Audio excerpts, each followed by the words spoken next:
विष्णु पुराण के अनुसार हिरण्यकश्यप एक असुर राजा था जो खुद को भगवान कहकर अपनी पूरी प्रजा को खुद को पूजने के लिए कहता था। इसके अलावा हिरण्यकश्यप भगवान विष्णु का घोर विरोधी था। उसने अपने पूरे राज्य को भगवान विष्णु की पूजा न करने का आदेश दिया था।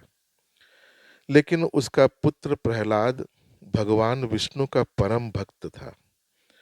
हिरण्यकश्यप के बहुत कहने पर भी उसके पुत्र प्रहलाद ने भगवान विष्णु की पूजा करना नहीं छोड़ा।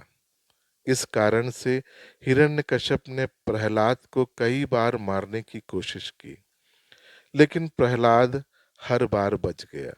इस कारण से हिरण्यकश्यप परेशान रहने लगा।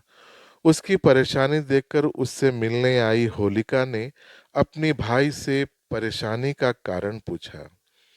हिरण्यकश्यप ने उसे प्रहलाद की विष्णु भक्ति के बारे में बताया। यह सुनकर होलिका ने हिरण्यकश्यप से कहा कि उसे वरदान मिला है कि वो आग में नहीं जल सकती, इसलिए वो प्रहलाद को अपनी गोद में लेकर आग में बैठ जाएगी।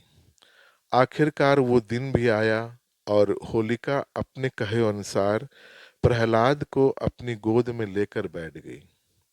लेकिन होलिका और हिरण्यकश्यप ने जो सोचा था उसका उल्टा हुआ। होलिका आग में भस्म हो गई और प्रहलाद भगवान विष्णु की कृपा से बच गया। अब एक प्रश्न हमारे मन में उठता है कि होलिका को वरदान था कि आग उसको नष्ट नहीं कर सकती, तो वो कैसे भस्म हो गई? क्या वरदान का कोई महत्व नहीं है? कई कथाओं को पढ़ने पर एक बात स्पष्ट रूप से सामने आई कि वरदान का फलित होना या ना होना वरदान प्राप्त करने वाले के भाव एवं विचारों पर निर्भर करता है।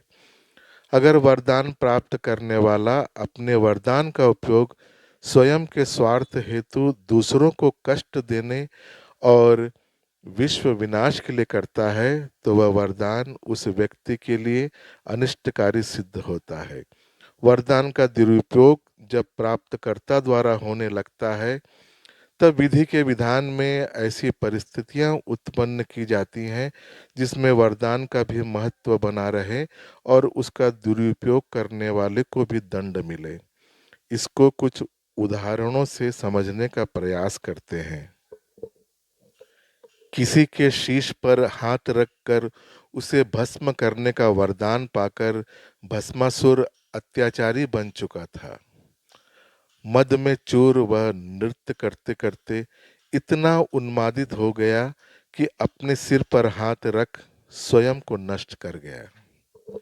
जयद्रथ के पिता ने अपने पुत्र को वर दिया कि जिसके हाथ से तेरा मस्तक धरती पर गिरेगा उसका कपाल सैकड़ों टुकड़ों में विभक्त हो जाएगा। अर्जुन ने जब उसका शिरोच्छेदन किया तो जयद्रथ का मस्तक तपस्या में रत उसके पिता की गोद में लक्ष्य किया और ध्यान भंग की स्थिति में जयद्रथ के पिता स्वयं के वरदान का ग्रास बन गया। इसके साथ ही उम्मीद करते हैं कि होलिका भस्म कैसे हुई, इसका जवाब मिल गया होगा आपको।